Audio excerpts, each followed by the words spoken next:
Hey everybody, my weather recording tonight. We're going to update you on the Drought Monitor, which came out this morning.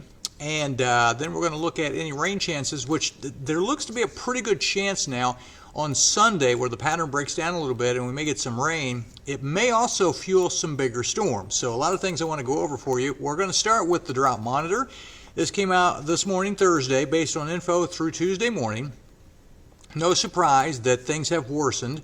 Our northern counties now are under what we call a severe drought. Then we have a moderate drought across a good portion of the area, including all of Vigo County now.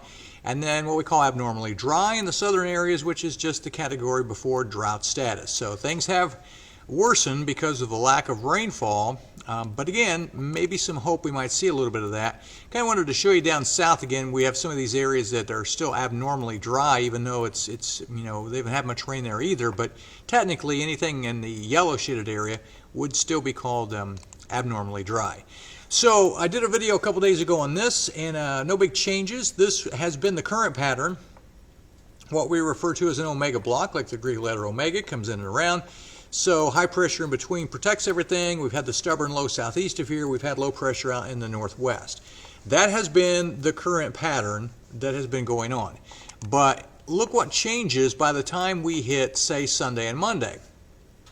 This now is forecast for Sunday night, and you can see the omega block thing kind of flattens out and the high pressure gets suppressed a little bit, and we would get more into what we call a northwest flow, which increases the possibility of some rain chances with complexes developing northwest of here and then moving this way. So at least for a while we think the pattern may break a little bit as we head for the weekend.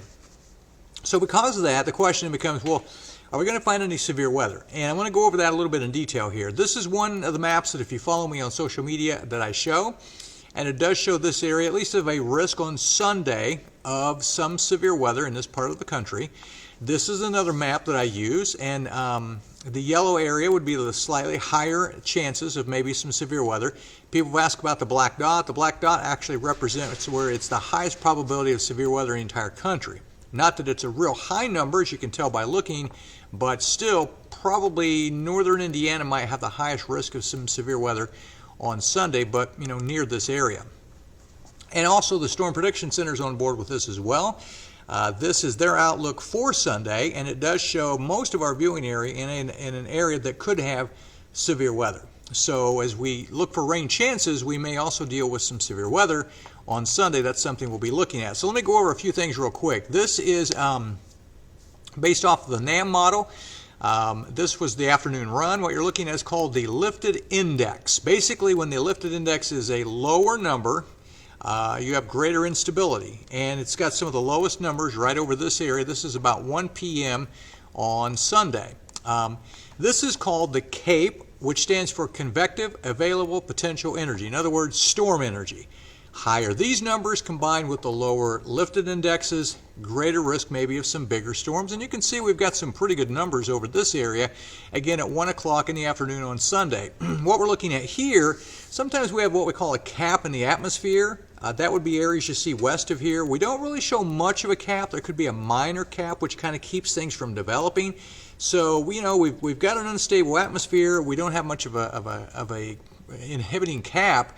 So could we run into some thunderstorms? Well, another thing we look at is available moisture. On this model run, it has the dew points into the 70s. I mean, that's a lot of moisture, and you can see the rapid drop off into the 60s west of here. So right now, all of this is pointing towards probably some storms developing near the area. This same model, though, forecasts most of the storms by 1 o'clock Sunday afternoon to be developing just east of here. Now remember, I'm recording this on Thursday. We're talking Sunday. It's a few days away. This is going to change a little bit, but the numbers that we're looking at, we need to watch because possibly somewhere near here, there may end up being some severe weather. This is now going to be the same things we just looked at, but now instead of 1 o'clock, we're looking at 4 p.m. on Sunday. Lifted index, still very low. Cape pretty high, but starting to shift away a little bit now. So again, the threat of severe weather, if we have it, would be starting to move away. We don't show a whole lot of anything inhibiting the development as far as a cap at that point. Dew points are still high, but notice they're starting to drop now from the northwest. So if we go solely by this model, if we're going to run into bigger storms, they probably would be in the afternoon, early evening based on the timing of that. But this model wants to develop them off to the east of this area. This is 4 o'clock over near the Cincinnati area. And then by 7 p.m. it does show a rejuvenation of some storms now. Again, near this area. So we got to watch that afternoon, evening time period on Sunday. And now this is about 9 p.m. and it's got a good line of storms now from eastern Indiana into a lot of western Ohio. The bottom line is it's a few days away. We've got to watch Sunday. Somewhere near here, there could be some bigger thunderstorms as we head through the day on Sunday. How about rainfall totals? And again, I think there is a good chance we're going to see some rain. I don't know that it's going to be a whole bunch of rain unless you get caught into one of those bigger storms. This is the European model rainfall through 7 a.m. on Monday. Not a whole lot, but some. This is the Canadian through 7 a.m. Monday.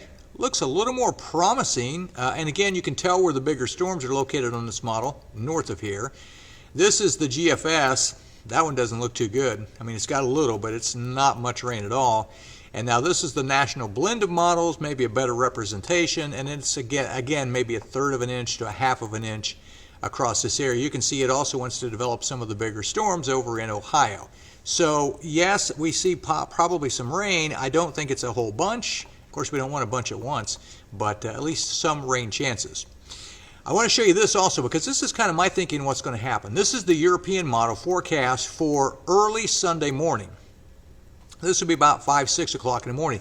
May have a little line of some storms coming through, kind of a fading fashion coming through during the morning on Sunday. Those would go away, and then we would see more storms fire up in the afternoon with the unstable atmosphere. This is now forecast for around 3 p.m., and what you're looking at is lightning intensity. So, and that's kind of what I'm thinking. Comes through early, a break, and then we'll get some more that develop in the afternoon, and that's based off of the European model. What I'm going to show you now, this is basically an in-house model that we use with our weather graphic system. It kind of has the same idea, so watch what happens. We'll let it play through time. Rain east of here with the low kind of departing on Friday. Saturday, sunny and hot here. By Saturday night late into early Sunday, we start to see that area to the west kind of moving in. So this is around 5 a.m. We start to show some in our western counties. That moves through a break, and then notice by 2:30 we start to see the line developing west of here, and that's what we'll have to watch as we get into the middle of the afternoon hours on Sunday. This in-house model also can forecast rainfall. This will be, of course, just with the first round coming through Sunday morning. You know, it's got a quarter to maybe a half of an inch.